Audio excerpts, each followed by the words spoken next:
Leave her. She belongs to Vale. The commander's voice nearly disappeared beneath the wind, but Alpha King Lucas Blackwell heard every word. Snow drove sideways across the mountain road, erasing the tire tracks behind their convoy almost as quickly as they formed. The temperature had dropped below 10 degrees, and even through the heavy windows of the lead vehicle, the storm sounded like something alive. Lucas stood beside the open door while two guards stared toward the shape half buried near the roadside. At first, she looked like nothing more than dark fabric beneath fresh snow. Then one pale hand moved. Barely. She is alive, Lucas said. The commander hesitated. Your Majesty, look at the necklace. Lucas stepped closer. Around the woman's neck, partly hidden beneath frozen strands of blonde hair, hung a silver emblem shaped like a wolf beneath a black crown. Vale, the symbol of the territory that had spent years challenging his borders, threatening his people, and turning every negotiation into another reason for distrust. The commander lowered his voice. That is Nora Whitmore, Marcus Vale's mate. A silence heavier than the storm settled over the men around him. Everyone knew the name. Everyone knew what Marcus Vale meant to Blackwell. Lucas looked down at the woman again. Her lips had lost their color. Her coat was too thin for the weather, one sleeve torn at the cuff, and there were no footprints leading back toward the Vale border. No vehicle nearby. No escort searching the road. Nothing. We should leave before Vale patrols find us here, another guard said. If she is his mate, this could be a trap. Lucas crouched several feet from her. Nora's eyes opened for less than a second. Gray. Frightened. Not calculating. She tried to speak, but only a broken breath escaped. The commander waited. They all did. Lucas had every reason to walk away. Marcus Vale had shown Blackwell no mercy during years of conflict. No one standing on that road would have questioned the king for choosing caution over compassion. Lucas rose slowly. Get her inside. The commander stared at him. Your Majesty? Lucas turned toward him. Did I misunderstand the condition she is in? No, sir, but she belongs to Vale. Something cold entered Lucas's expression. Then Marcus should have taken better care of her. No one argued after that. They wrapped Nora in the thickest blanket available and carried her carefully into the heated vehicle. Lucas moved to the opposite seat while the convoy started forward again. Warm air filled the cabin, carrying the faint smell of leather, wet wool, and melting snow. Nora remained unconscious for nearly 20 minutes. Lucas watched the frost slowly disappear from her hair while questions gathered in his mind. Why had the mate of his greatest enemy been abandoned alone near the border? Why was no one searching for her? And why had she been wearing shoes meant for indoor halls instead of a winter road? Nora stirred.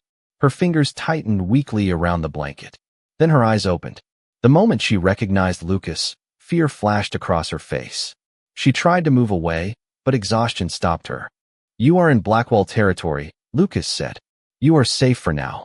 Nora stared at him as though the word safe had become something she no longer understood. Marcus, she whispered. Lucas leaned forward slightly. What about him? Her breathing changed. She looked toward the vehicle door, then back at Lucas. The fear in her expression was not fear of an enemy king. It was fear of being returned home.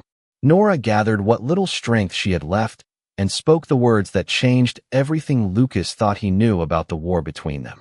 Please, she whispered. Do not send me back to him. Nora awoke to the scent of cedar smoke and clean linen. For several seconds, she did not move. The last thing she remembered was snow pressing against her face, the road disappearing beneath white wind, and Marcus's voice telling someone not to turn back. Then came the vehicle. Warmth. Lucas Blackwell's gray eyes. Her own voice begging him not to send her home. Nora opened her eyes slowly. She was lying in a narrow bed inside a private medical room, wrapped beneath 2 wool blankets. A fire burned behind a glass screen across the room, and beyond the tall windows, snow continued falling over the dark towers of Blackwell Castle. Panic arrived before reason. Nora pushed herself upright. The movement made the room tilt. Easy. A woman in a white medical coat stepped forward from a nearby desk. You have been asleep for almost 14 hours. Nora pulled the blanket tighter around herself. Where is he? The doctor paused. Who? Marcus. Dr. Hannah Reed studied her face before answering. Not here. Nora's shoulders dropped slightly. Hannah noticed. Alpha King Lucas brought you in last night. You were dangerously cold and badly dehydrated. But you are stable now. Nora looked toward the door. Does Marcus know I am alive? I do not know. That answer frightened her more than reassurance would have. She swung her legs toward the floor. Henna immediately stepped closer, but did not touch her. You cannot leave yet. Nora's eyes hardened. You cannot keep me here. Correct. Henna folded her arms. But if you try walking farther than 10 feet right now, you will probably meet the floor before you reach the hallway. Nora looked down at her trembling hands. A quiet knock came at the door. Lucas entered alone. He wore a dark sweater instead of royal clothing, but nothing about him looked less commanding. Nora went still. Lucas stopped near the doorway, leaving several feet between them. Dr. Reed says you are awake. Nora glanced at Hannah. She says I cannot leave. She says you should not. Lucas's voice remained calm. There is a difference. Nora searched his face for the trap. What are you going to do with me? Lucas frowned slightly. Nothing. I am Marcus Vale's mate. I am aware. Then you know what I am worth to you. The room became quiet. Lucas looked at her for a long moment. You think I rescued you to trade you? Nora said nothing. She did not need to. Lucas walked toward the small table beside the fire and poured water into a glass. He placed it where she could reach it, then stepped back. You can leave when Dr. Reed says you can stand without collapsing. After that, the door is yours. Nora stared at him. And if I go back to Vale? Something unreadable crossed Lucas's expression. That is also your choice. Her fingers tightened around the blanket. You do not understand. Lucas waited. Nora looked toward the falling snow beyond the window. If Marcus finds out I survived, he will come for me. Hannah's expression changed. Lucas remained still. Why? He asked. Nora's breathing became shallow. She looked at him, and for the first time, Lucas saw that the woman everyone called his enemy's mate was not afraid of captivity in Blackwell. She was afraid of being claimed again. Because I know something he cannot let me tell you, Nora whispered. Lucas did not ask what she knew. That surprised Nora more than anything else he had done. He stood beside the fire for a moment, studying her face, then looked toward Dr. Hannah. She needs rest. Nora stared at him. You are not going to question me? Not while you can barely sit upright. You do not even know if I am telling the truth. Lucas's expression remained unreadable. No, I do not. He turned toward the door. But I know what fear looks like. Then he left. By noon, the entire castle knew Marcus Vale's mate was under the Blackwell roof. By 1, the royal council had demanded an emergency meeting. Lucas entered the chamber to find 7 advisors waiting around the long oak table, their voices already sharp with suspicion. His commander stood near the window with a report in hand. Vale patrols have increased movement near the eastern border, he said. They may already know she survived. An older councilman leaned forward. Then we have an advantage. Lucas removed his gloves slowly. Explain. Marcus has spent years using every weakness against us. Now his mate is here. We can negotiate. Another advisor nodded. Or exchange her for territory concessions. Lucas looked from one face to another. She is not currency. Silence fell. The older man frowned. With respect, Your Majesty, Marcus Vale was not concerned with mercy when your father died during the border conflict. Lucas's jaw tightened. Everyone in the room knew that history. His father had never returned from the winter campaign 12 years earlier. 2 of Lucas's brothers had also been lost to the long conflict that followed. The Blackwell Kingdom had buried enough names because of Vale decisions to fill an entire stone wall. Lucas had every reason to hate the silver wolf emblem Nora wore around her neck. Perhaps that was why the council expected him to be cruel. Exactly, Lucas said. I know what it costs when people stop seeing human beings and start seeing pieces on a board. The councilman sat back. She may be a spy. Then we investigate. She claims she knows something Marcus does not want revealed. Then she will tell us when she chooses. A younger advisor shook her head. You are giving an enemy freedom inside your own castle. Lucas looked toward her. She was found half frozen in the snow with no escort, no supplies, and no one looking for her. Until I see evidence that she came here by choice, I will not pretend she arrived as an enemy. The commander lowered the report. What are your orders? Lucas answered without hesitation. No one questions her without Dr. Reed present. No one enters her room without permission. No one refers to her as leverage, property, or a bargaining tool. The older councilman looked genuinely stunned. She belongs to Marcus Vale. Something in Lucas's face turned cold. A person does not belong to another person. The room went completely still. Lucas placed both hands on the table. She came to us helpless. That makes her a responsibility, not leverage. Across the castle, Nora stood just outside the medical wing, one hand against the wall as she slowly tested her strength. She had not meant to hear the council meeting. The heavy doors had been left slightly open, and Lucas's final words carried into the corridor. Nora stopped walking. For years, everyone around Marcus had spoken about her as though her name were a title he owned. His mate, his responsibility, his possession. Lucas Blackwell, the man she had been taught to fear, had known her for less than a day and had already said the one thing no one in Vale ever had. She was not something to be traded. Nora looked down at the silver wolf necklace resting against her chest. For the first time, it felt heavier than the snow that had nearly buried her. Nora did not return to her room immediately. She stood in the quiet corridor until the council doors opened and the advisors began filing out one by one. None of them spoke to her. Some avoided her eyes. Others looked at the silver wolf necklace around her throat before looking away. Lucas appeared last. He stopped when he saw her. "You should be resting." Nora almost smiled. Dr. Reed said walking was allowed. 10 feet at a time. I counted 12. Lucas glanced toward the medical wing. Rebellion already. The dry remark caught her off guard.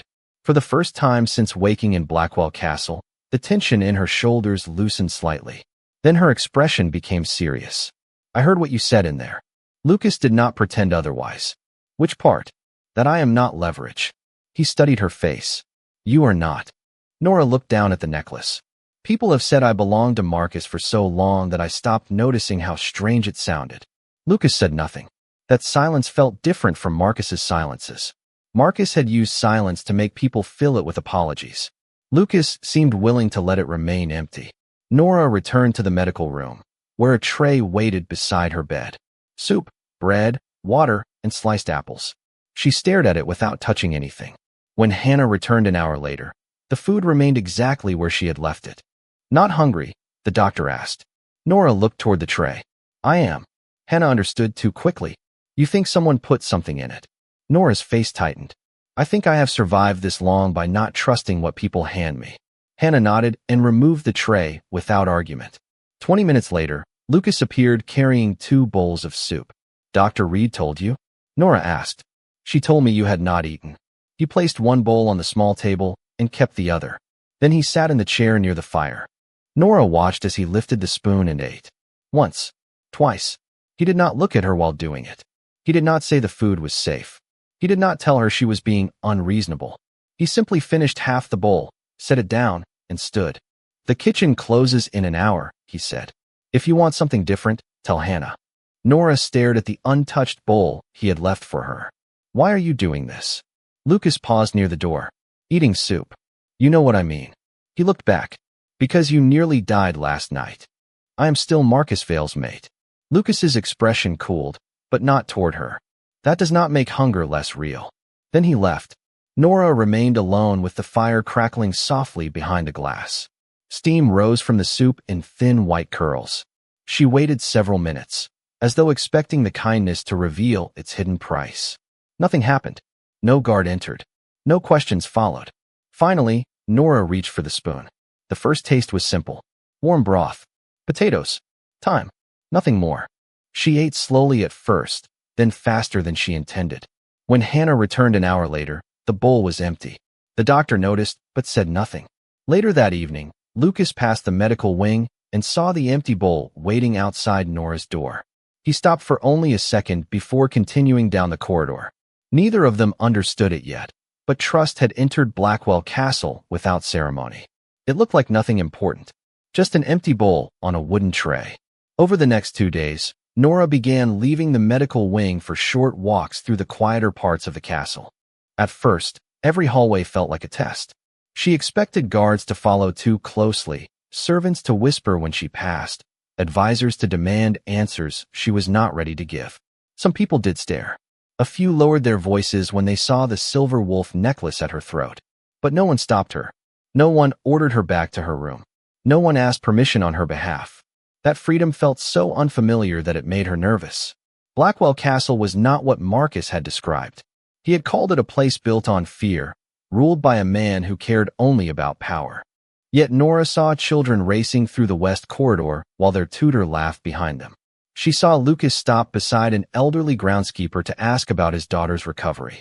She watched him listen while a kitchen worker explained why the bread ovens needed replacing, as though the problem mattered because the person speaking mattered. None of it matched the enemy she had been taught to imagine. That evening, Nora sat alone in the library with a blanket around her shoulders and a book open in her lap. She had read the same page 4 times without remembering a word. 2 servants passed outside the doorway. One whispered, "That is the woman from Vale." The other replied, "Marcus Vale's mate." Nora's hand tightened around the edge of the book. The words were ordinary. She had heard them hundreds of times. Still, something inside her closed. Lucas noticed from across the room. He had entered without ceremony, carrying several reports beneath one arm. He set them down on a nearby table, but did not approach immediately. "Does that bother you?" he asked. Nora looked up. "What?" "When people call you his mate." Her expression became guarded. "That is what I am." Lucas remained quiet for a moment. "That was not my question." Nora looked toward the fire. "It is complicated. Most honest answers are." She almost smiled, but the feeling disappeared quickly. Lucas sat in the chair opposite her, leaving enough space that she never felt cornered. "Did he hurt you?" The question was gentle. That made it harder. Nora looked down at her hands. "Not in the way you mean." Lucas did not interrupt. He never had to raise his voice very often. Everyone around him already knew what he wanted. She swallowed. "What I wore. Where I went. Who I spoke to. What I was allowed to know. People called it protection." Lucas's face grew still. Nora continued. "If I disagreed, they reminded me that I belonged to Vale. If I asked for space, they said a mate should be grateful for attention. If I wanted something different, they said I was embarrassing him." She lifted her eyes. "He convinced everyone I belonged to him." That was enough. The silence that followed was not empty. Lucas looked toward the silver necklace resting against her chest. "And what do you believe?" Nora frowned. "About what?" "Who you belong to." The answer should have come easily. Instead, she felt the weight of years pressing against it. Lucas did not rescue her from the question. He simply waited. Finally, Nora looked down at the book in her lap. "I do not know." Lucas nodded once. "Then maybe that is where you start." She looked at him. "Start what?" "Finding out what you want when no one else is answering for you." Nora's throat tightened unexpectedly. Lucas stood and gathered his reports. At the doorway, he paused. "For what it is worth, I do not think a person is something another person gets to own." Then he left. Nora remained beside the fire long after the room grew quiet. Slowly, she reached for the chain around her neck. For the first time, she wondered whether the silver wolf had ever been a symbol of love at all. By the following evening, Nora had made her decision. She waited until the castle had settled into its quietest hour, then folded the borrowed clothes Hannah had given her and placed them neatly on the end of the bed. She kept only the wool coat Lucas had ordered brought from storage, a pair of winter boots, and the silver necklace she still had not found the courage to remove. Outside, the storm had weakened, but snow continued drifting across the courtyard in thin white sheets. Nora moved carefully through the eastern corridor, carrying a small canvas bag and trying not to think about what waited beyond the gates. She had no destination, only the certainty that staying would eventually cost Lucas something. The council already distrusted him for protecting her. Servants whispered. Marcus would not ignore her survival forever. Nora had spent too many years watching other people pay for decisions made around her. She would not let Blackwell become another one. She was halfway across the lower courtyard when a voice stopped her. "Where are you going?" Lucas stood beneath the stone archway, wearing a dark coat over his clothes, snow gathering across his shoulders. Nora closed her eyes briefly. "Away. That is not a destination. It is enough for tonight." Lucas walked closer but stopped several feet away. "Dr. Reed cleared you to walk through the castle, not across frozen mountain roads. I will find somewhere." "Where?" Nora tightened her grip on the bag. "That is my problem." Lucas looked at her for a long moment. "Did someone threaten you?" "No." "Did anyone ask you to leave?" "No." "Then why are you standing outside in the middle of the night?" Nora looked toward the gates. "Because your council hates that I am here. Your people are afraid of what Marcus will do. And every day I stay, your decision to save me becomes more expensive." Lucas's expression changed slightly. "So you are leaving to protect me?" "I am leaving because you saved my life, and I will not make you pay for it." The wind moved between them, carrying the distant sound of the iron gates shifting in their hinges. Lucas glanced toward the snow-covered road, then back at her. If mercy cost me approval, approval was too expensive. Nora stared at him. You cannot mean that. I do. Your kingdom comes before me. My kingdom is exactly why this matters. His voice remained calm. If I teach my people that compassion only applies when it is politically convenient, then what exactly am I asking them to believe in? Nora's eyes burned unexpectedly. You barely know me. That does not make leaving you in danger acceptable. She looked down at the canvas bag. Marcus will come. Maybe. People could blame you. They already do. You could lose their trust. Lucas stepped closer, still leaving enough distance for her to choose whether to stay. Then I will earn it back without sacrificing you to do it. Nora did not know what to say. No one had ever defended her without asking for loyalty in return. No one had ever made room for her choice, while also refusing to let fear make the decision. Lucas looked toward the castle doors. You are free to leave when you truly want to leave. But do not confuse fear with freedom. The words settled somewhere deep inside her. Nora looked at the road beyond the gates, then at the warm light spilling from the castle windows. Slowly, she lowered the bag. Lucas said nothing. He simply turned toward the doors and began walking back inside. After several seconds, Nora followed. The report arrived before dawn. Lucas read it twice beneath the low light of his study, then a third time because the words refused to become less dangerous.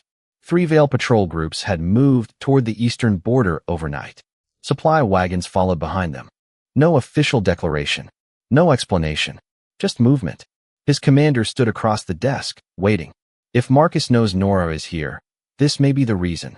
Lucas looked toward the window. Snow covered the courtyard in pale silence. Less than 6 hours earlier, he had convinced Nora not to leave because fear should not make her decisions. Now fear was standing inside his own study, wearing the shape of an army. Double the border watch, Lucas said. Defensive positions only. No one crosses into Veil territory. The commander hesitated. And Nora? Lucas did not answer immediately. That silence followed him for the rest of the morning.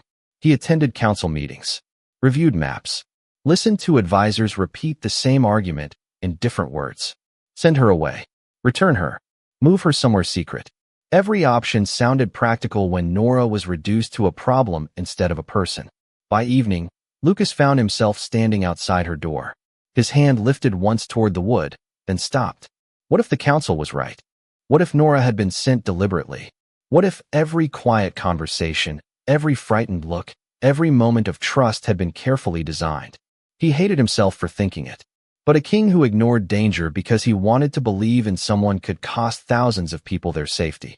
Inside the room, Nora sat beside the window with the silver necklace resting on the table in front of her.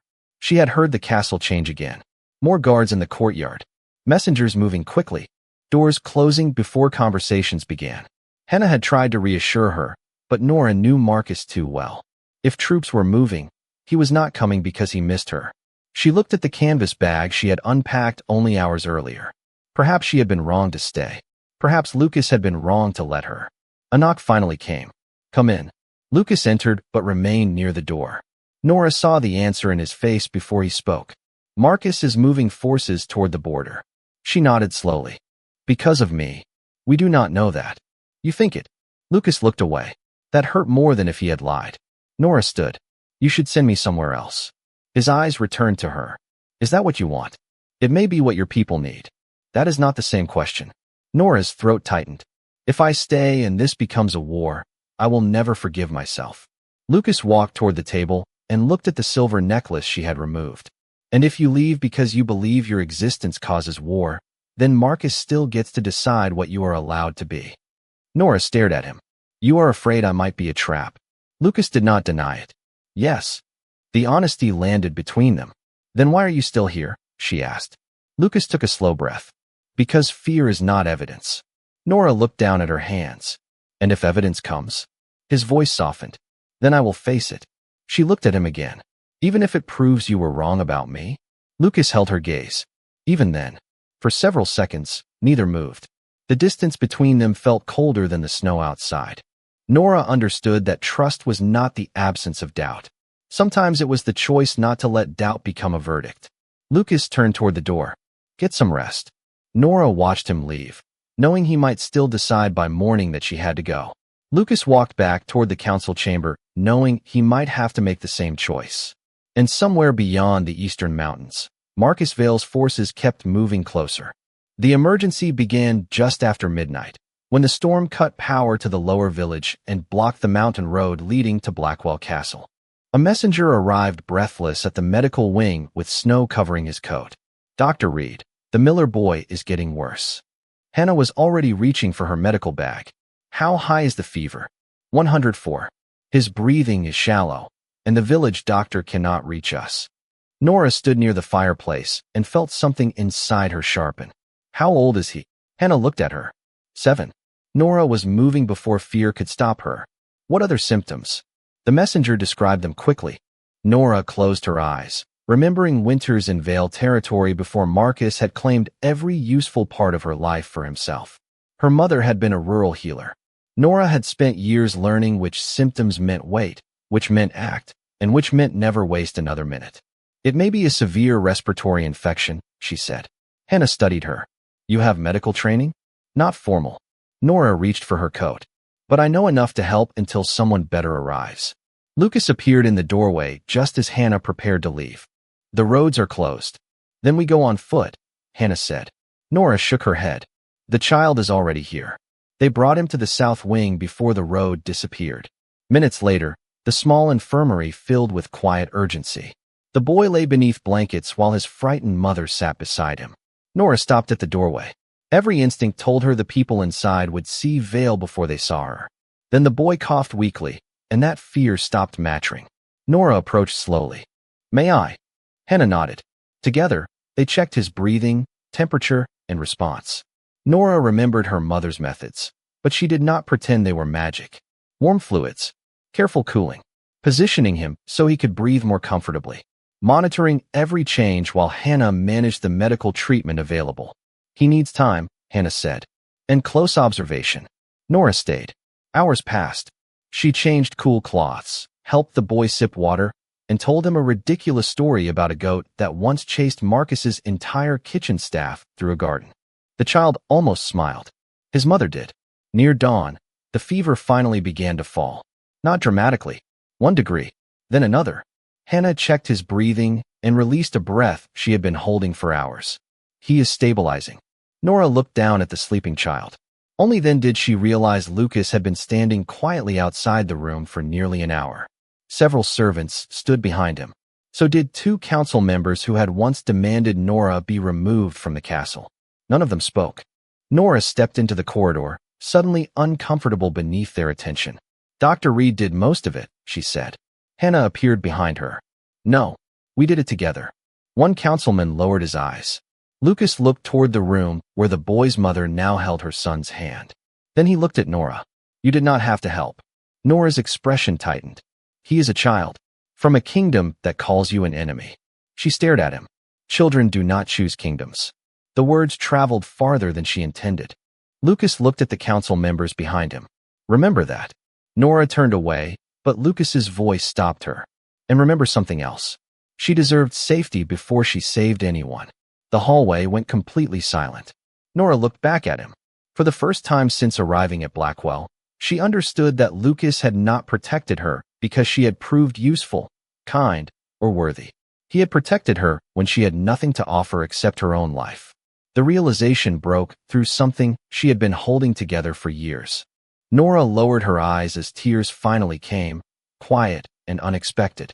Outside, the storm still covered the mountains in white. But inside Blackwell Castle, the word enemy had begun to lose its meaning. By afternoon, the story had already spread through Blackwell Castle. Not the version the council expected. No one spoke about Nora as Marcus Vale's maid anymore. They spoke about the woman who had stayed beside a frightened child through the night. A kitchen worker left fresh bread outside her room. One of the guards who had watched her with suspicion gave a small nod when she passed. Even the older councilman who once called her leverage stepped aside without comment. Nora noticed every change, but none of it made her comfortable. Approval felt too much like another kind of condition. Useful people were welcomed. Difficult people were removed. She had lived inside that kind of system before. That evening, Lucas found her standing alone on the western balcony, wrapped in a heavy wool coat, while the last light faded behind the mountains. Snow still covered the valley, but the storm clouds had broken apart. "You should be inside," he said. Nora glanced at him. "Dr. Reed says fresh air is allowed now. I am beginning to regret introducing you to." A faint smile crossed her face, then disappeared. Lucas leaned against the stone railing several feet away. "The boy is awake." Nora nodded. "Hannah told me." His mother asked if she could thank you. She already did. Lucas looked toward the valley. "The council has changed its tone." Nora's expression hardened slightly. "Because I became useful." He turned toward her. "That is what you think. It is what people do." Her voice stayed quiet. "They decide you deserve kindness after you prove your value." Lucas considered the words. "Then they are still learning the wrong lesson." Nora looked at him. "You said something this morning. I say many things people dislike. You said I deserved safety before I saved anyone."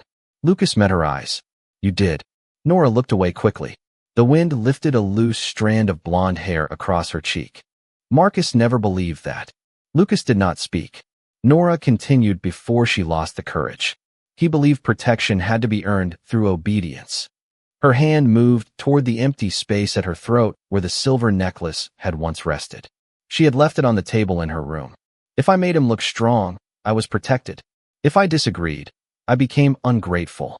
Lucas's expression tightened, but he remained silent. Nora stared out at the snow-covered trees. "I found something 3 weeks before he sent me away." Lucas's attention sharpened. "What?" She closed her eyes briefly. "Records. Supply orders routed through neutral territory. False Blackwell markings prepared for wagons that never belonged to you." Lucas went completely still. Nora continued. "Marcus planned to stage an attack against one of the neutral border settlements and make it look like Blackwell forces had done it." The cold seemed to deepen around them. "Why?" Lucas asked. "Because the neutral territories would have united against you. Marcus would have called it justice. By spring, he would have had enough political support to invade without looking like the aggressor." Lucas stared at her. "You confronted him." Nora nodded. "I told him I would expose it." Her voice became smaller. "That was the night everything changed." Lucas looked at the mountains beyond the wall, where Veil forces were now moving closer. "He did not abandon you because you failed him." Nora's eyes filled with something bitter. "No." She finally looked at Lucas. "He left me in the snow because I knew enough to stop the war he wanted." Lucas understood then that Nora had never been the reason Marcus was approaching the border. She was the evidence Marcus could not afford to leave alive.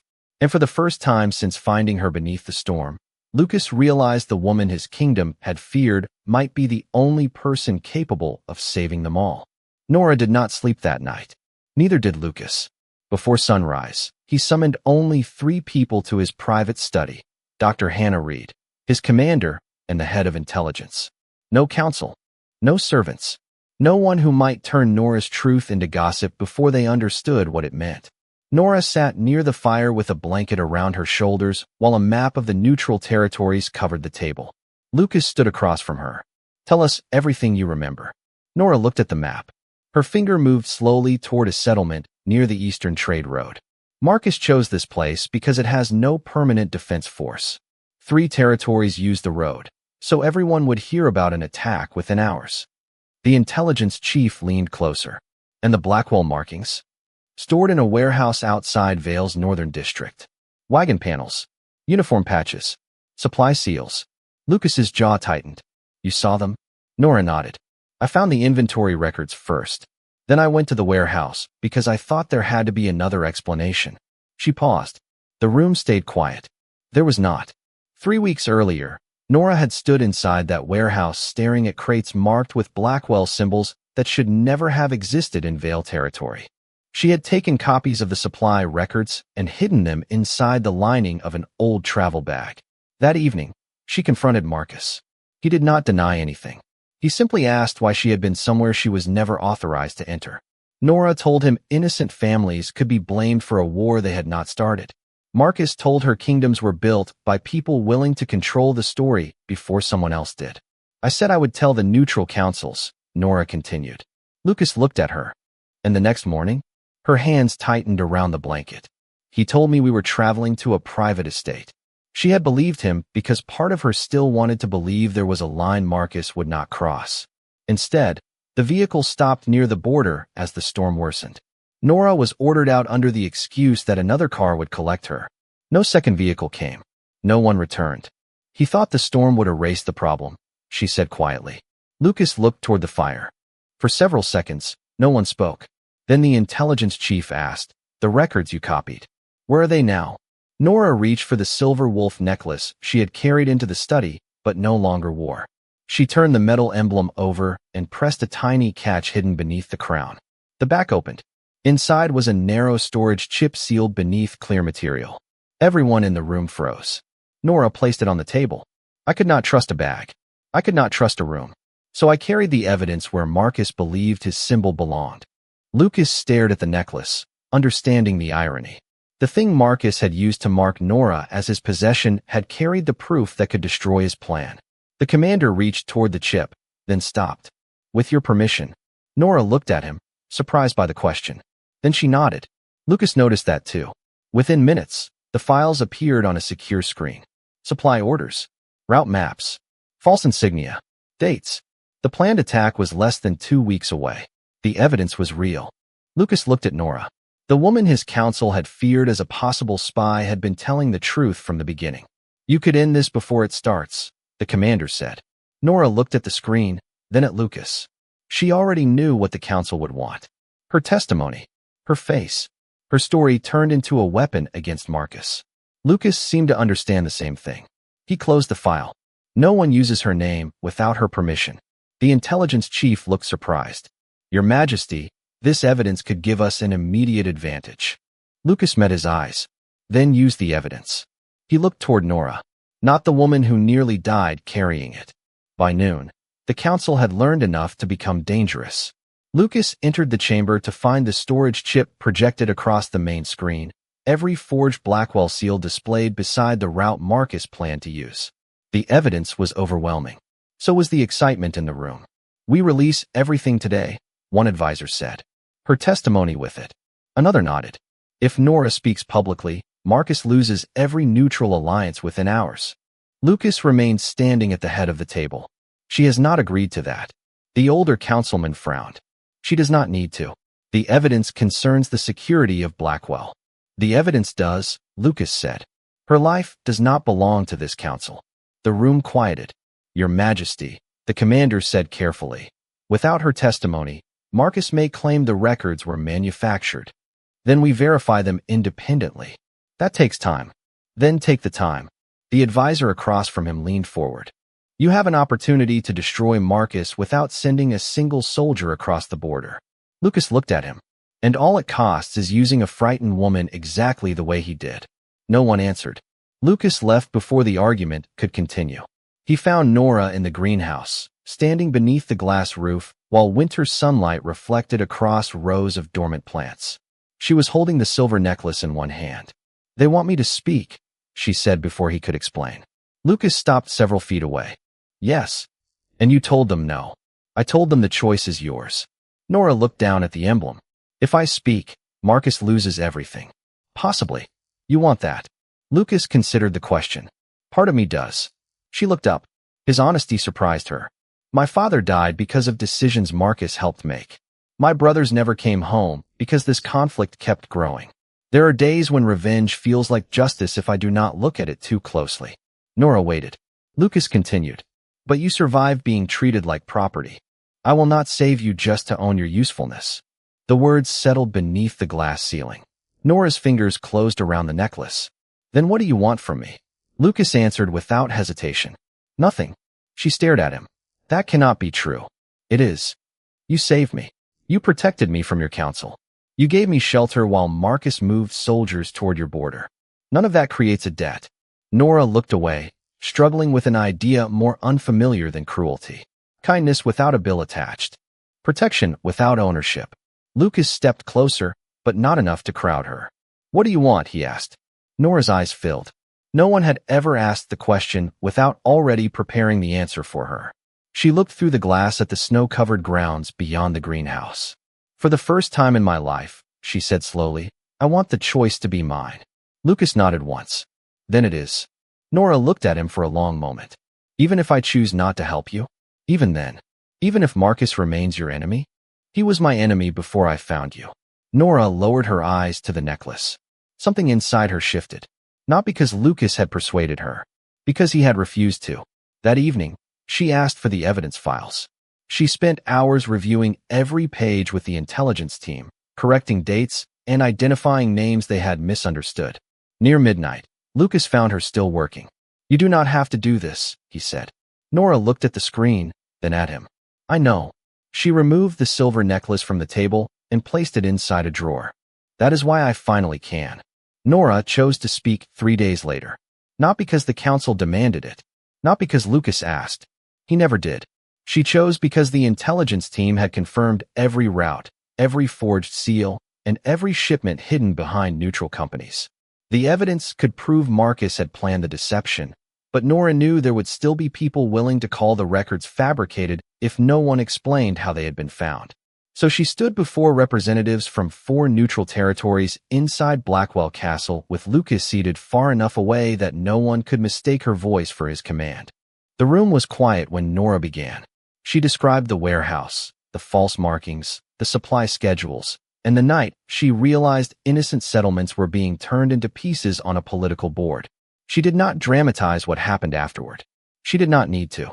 I opposed the plan, she said. Marcus knew I had copied the records. He believed removing me from Vale territory would remove the problem. One representative looked toward Lucas. And Alpha King Blackwell instructed you to make this statement? Nora turned her head slowly. No. Did he promise you protection in exchange for your testimony? No. Then why are you here? Nora looked down at her hands for 1 second before meeting the room again. Because families who have never met Marcus Vale or Lucas Blackwell should not suffer for a lie they did not create. No one spoke. The evidence was reviewed that afternoon by independent officials. By evening, 2 neutral territories suspended their agreements with Vale. By the next morning, the others demanded immediate investigation and withdrew support for any military action near the Blackwell border. Marcus's forces stopped moving before they reached the Eastern Mountain Pass. The war he had tried to create ended before it could begin. Yet one question remained. A representative from the Northern Territory requested a private clarification about Nora's legal standing. If you are Marcus Vale's bonded mate, he said carefully, Vale law may still claim authority over your residence until the bond is formally dissolved. Nora went completely still. Lucas started to speak, but she raised one hand. There is no bond. The room changed. The representative frowned. You were introduced publicly as his mate for years. I know. Nora reached into a folder and removed an old agreement bearing territorial seals. It was a political arrangement between Marcus and my guardian after my mother died. He needed the appearance of unity between 2 influential families. I needed somewhere to live. Her voice remained steady. Marcus ordered everyone to call me his mate. Eventually, people stopped asking whether it was true.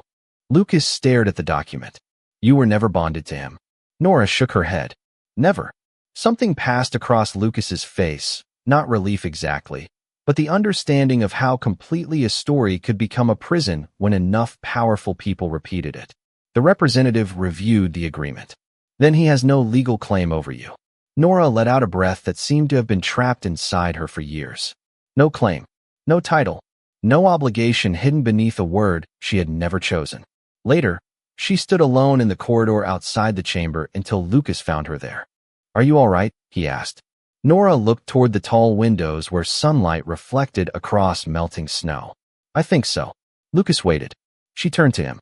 For years, everyone called me his mate until I started believing my life had already been decided. Lucas said nothing. Nora smiled faintly. Today was the first time I said no and had an entire room listen. Outside, the first drops of melting snow slipped from the castle roof. The sound was small, almost nothing. But Nora heard it clearly. Winter was finally beginning to let go. Spring reached the eastern border slowly. Snow remained in the shadows beneath the pine trees long after the roads had cleared, but the place where Lucas had found Nora was no longer hidden beneath white silence. 3 months after the neutral territories opened their investigation into Marcus Vale, Nora returned to that road for the first time. She did not come to remember the night. She almost disappeared there. She came because a new building now stood less than half a mile from the border marker. It was small, built from warm cedar and gray stone, with 6 bedrooms, a medical room, a kitchen, and a sign beside the entrance that read Blackwell Border Haven. Anyone escaping territorial conflict could stay there without payment, questions, or obligation until they decided what came next. Nora had designed the first plans with Hannah at the kitchen table. Lucas had approved the land but refused to name the shelter after himself. The people of Blackwell had provided everything else: blankets, food, books.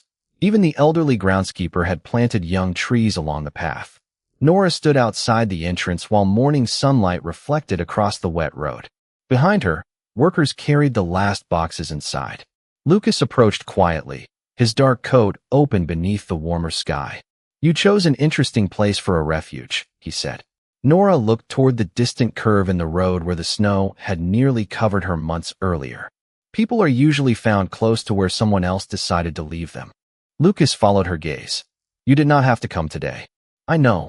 A small smile touched her face. "That is becoming one of my favorite sentences." Lucas smiled too.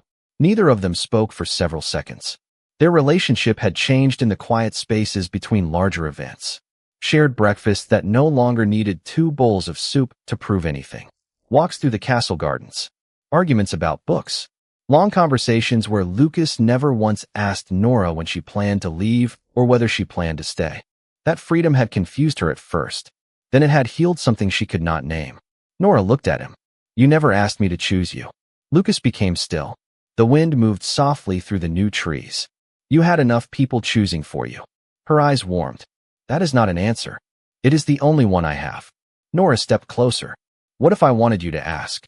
Lucas studied her face as though the wrong word could turn freedom into pressure. "Then I would ask whether you want to walk beside me for as long as it still feels like your choice." Nora let out a quiet breath that was almost a laugh. "That sounds very much like you." "I was afraid of that." She looked down at his hand resting at his side. Then, without ceremony, Nora reached for it. Lucas did not close his fingers around hers immediately. He waited until she did first. Only then did he hold on. Behind them, the shelter doors opened as the first family stepped inside. Ahead, melted snow ran in thin streams beside the road, catching the sunlight as it moved toward the valley. Months earlier, Lucas had found a woman beneath the winter storm and learned that everyone called her his enemy's mate. He could have left her. He could have used her. He could have turned her suffering into an advantage. Instead, he gave her warmth without demanding loyalty, protection without ownership, and kindness without a price. In the end, Nora did not belong to Marcus Vale, to Blackwell, or even to Lucas. She belonged to herself. And because one powerful man had understood that love begins where possession ends, 2 kingdoms remembered something war had nearly made them forget. Mercy was not weakness. Sometimes, it was the strongest choice a person could make.